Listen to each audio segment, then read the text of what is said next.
Hey guys, welcome back to Bearded Lumber. Matthew and I appreciate you tuning in with us today. As you can see, we got a big old pile of wood. Here's another stack of wood over here. We've got a lot to do today. This is the last, well, no, it's a big part of the 300-year-old hickory that we did a few months ago. It's been cut, dried, and now we're getting ready to finish process it.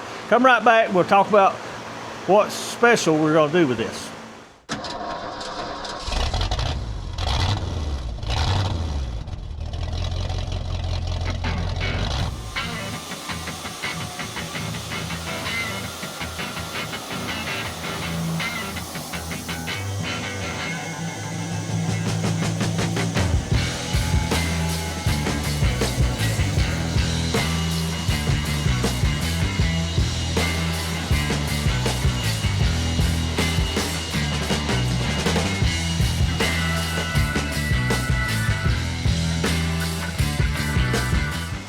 Okay guys, welcome back. Let's talk about our hickory.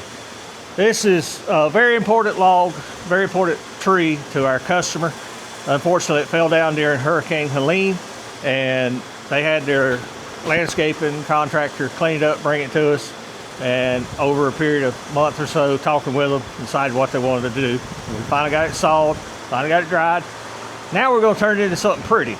If you hadn't watched the previous video, we'll link it, go back and watch it, where we made the 2x8s for a table.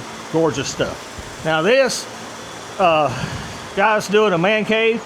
He wanted tongue and groove, V-groove. We needed about 900 square foot of walls to do that. And then, not in the same room, but in another room, he wants to do about 600 square feet of hardwood flooring.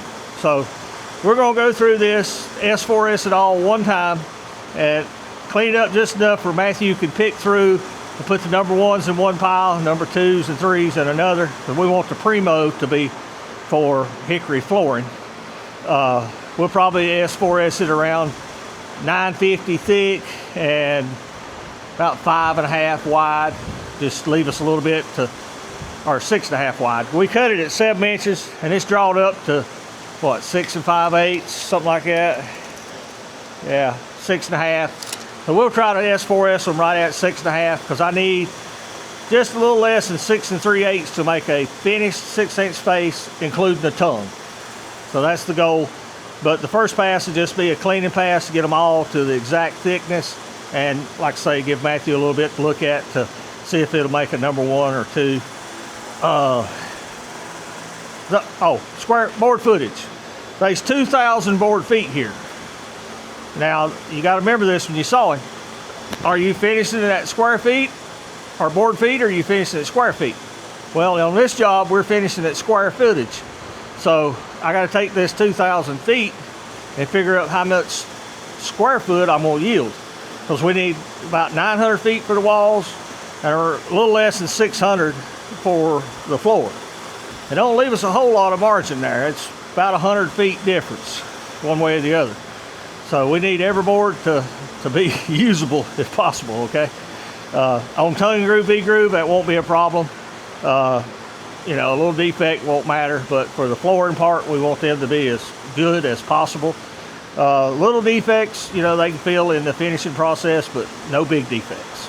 So I've roughly figured this 2,000 square board feet will yield right at 580 or 1,580 square feet once we're done, because we're figuring it at 7, and we're taking it down to a 6, and some of them are 5s that we'll take down to a 4, but we'll cover that more as we get to it. So Matthew's gonna get this stack set over there. It's about lunchtime. Probably just go get lunch, and we'll come back and we'll set our machine up. It's already set up for S4S. We'll just have to change the numbers to what we need for this, and we'll get to running.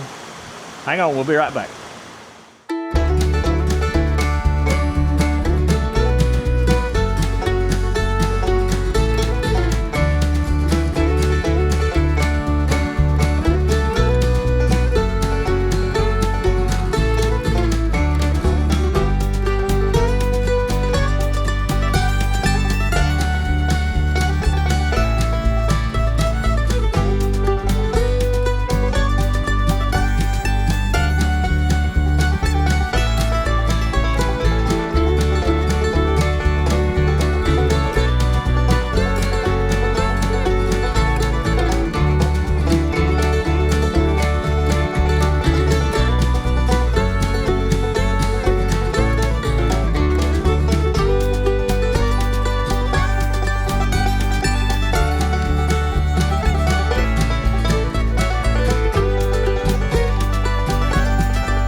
Okay guys, that's the end of the first stack.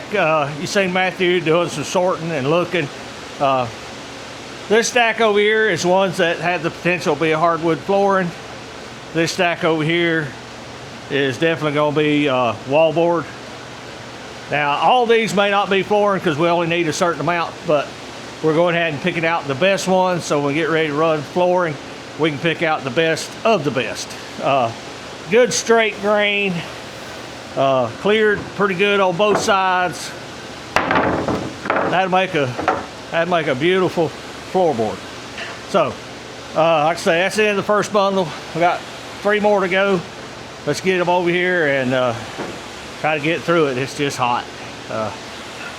Getting later in the day, so maybe it'll cool off a little bit. We'll get them all run once. Second time won't be too bad. So give us a minute to get one over here and we'll get right back to it.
I'll put Vader in.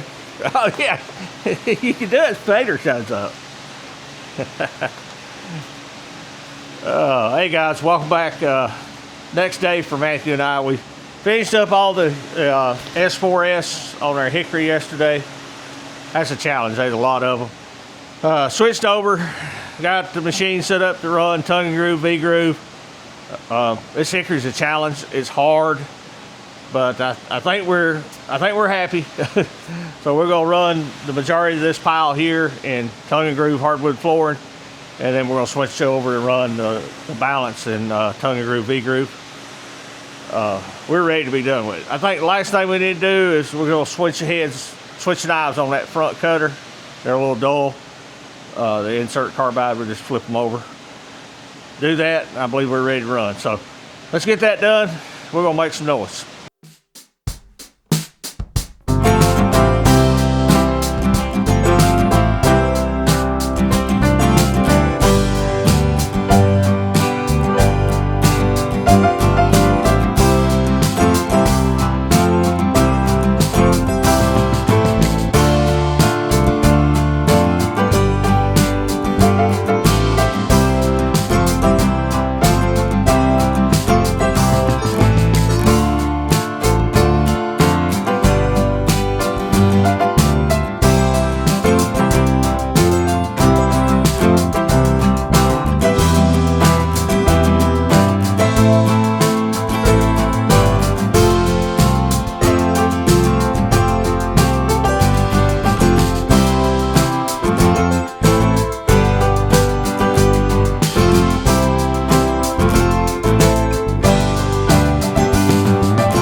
Okay guys, there's the end of our 6-inch tongue and groove hickory. Let's just say it was challenging. That stuff is hard, but man, it's pretty. Matthew's got them kind of inverted up and down to, you know, he puts groove to groove, tongue to tongue, that way they won't break off. But you can just see the beauty in them. And he went ahead and put some marks on here if it didn't clear up exactly perfect so they'd see it. It happens.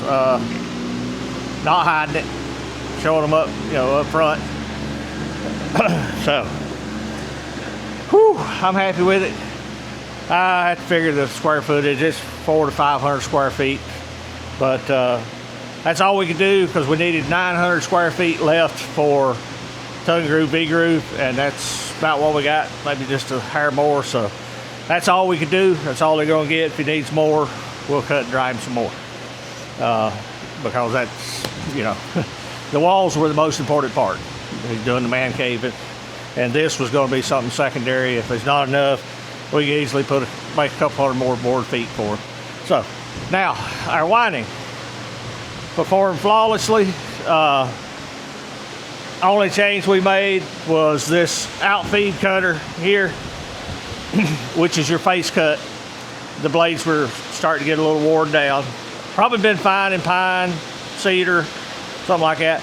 But in hickory, we went ahead and swapped, put a new set of knives on it, and it makes a laser straight finish. And you're gonna run this hickory, you gotta factor in the cost of knives, and I did, because you'll wear out some knives. This stuff is so abrasive. But the left and right side cutter flawlessly. The relief cutter on the back, you know, it does what it does. It just cuts those finger grooves in it, give your board a little flex.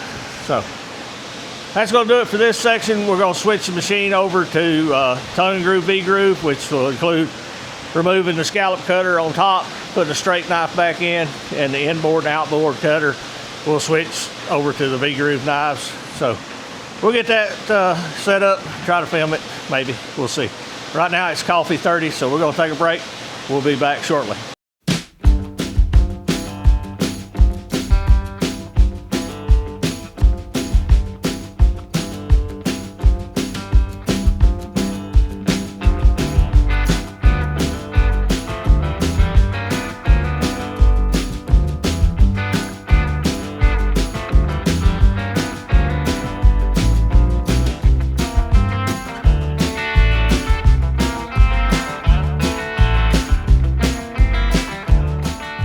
Okay guys, welcome back. We go here, sun's horrible. We run all these. To be honest with you, I lost track. I don't know how much we filmed of it, but this was the 4s and the 5s, and the 5s were the 6s that were so crooked we just had to straight line them and make them 5-inch. So we got mostly 4s. There's probably 20 or 30 5s, and then we got this stack of 6s. And there's a stack sitting right out there. Everything's in the way. Get those run, and that'll be all our hickory tongue and groove. I'm ready to be done with it. It's a lot of work. This stuff's hard on the blades.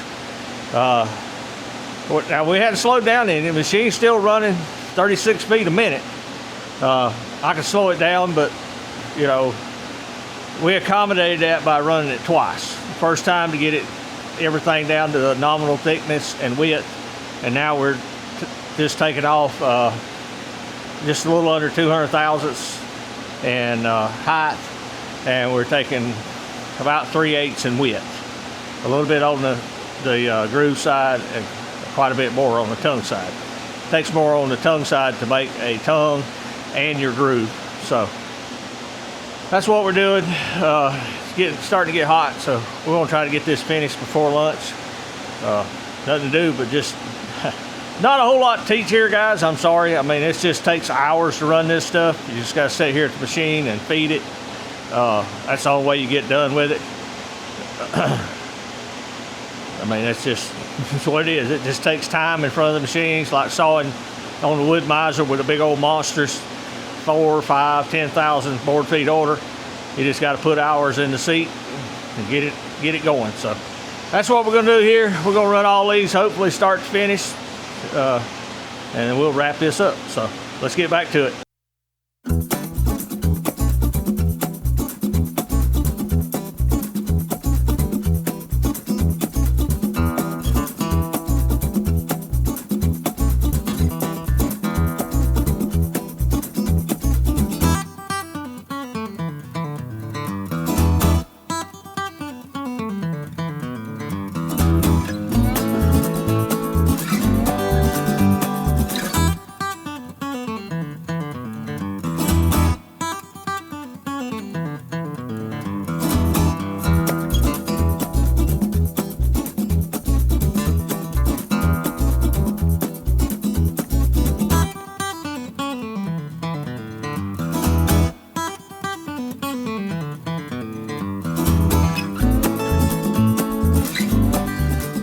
Okay guys, that is it.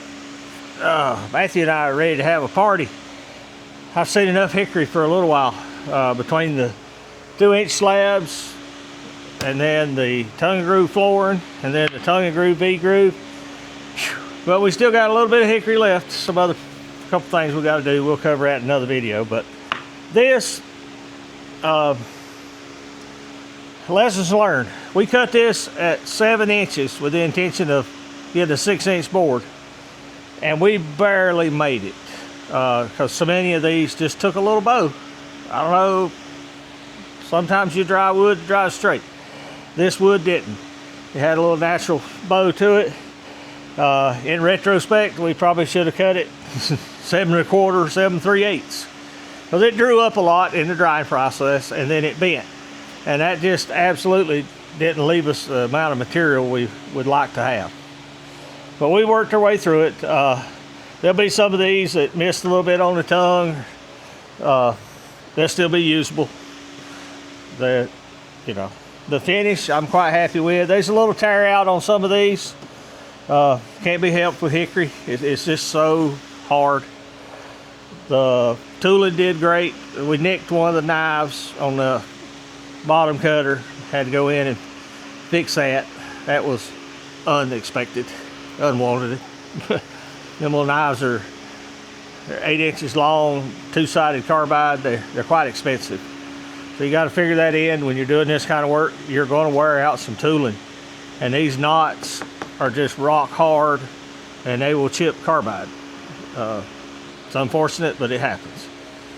So I'm tired. You got any questions on this? Drop them in the comments. We'll be glad to answer them. Just bear in mind, guys, if you've never worked with hickory, it is the hardest southern species to deal with. It and pecan are probably right neck and neck.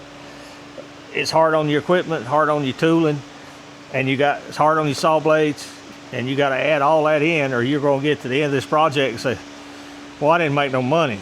And you need to tell them up front. I explained to the customer what this was going to cost, and it was a substantial amount compared to pine, drastic compared to pine, and it's higher than doing oak or maple, species like that, because we spent a lot of money. We chewed up a lot of saw blades.